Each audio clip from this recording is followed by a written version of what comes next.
சஹாபாக்களுடைய இரத்த துளியில் உருவான மார்க்கம் இது. சுமையா ரலியல்லாஹு அன்ஹா சொல்லிக் கொண்டே இருக்கிறார்கள்.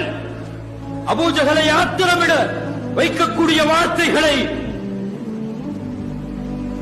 இறுதியில் கோபப்பட்ட அபூஜஹல் ஆயுதத்தை கொண்டு சுமையா அவர்களுடைய வயிற்றுக்கு கீழே குத்துகிறான்.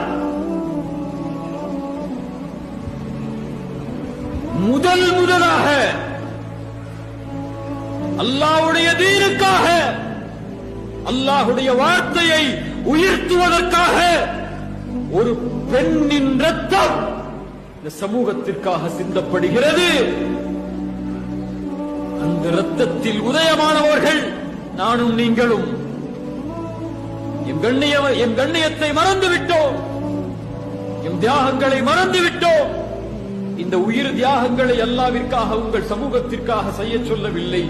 நாம் இருக்கும் இந்த பலகீனமான இந்த நிலையை மாற்றுவதற்கு அல்லாஹ்விற்காக என் வாலிபர்களே பாவங்களை விடுங்கள்.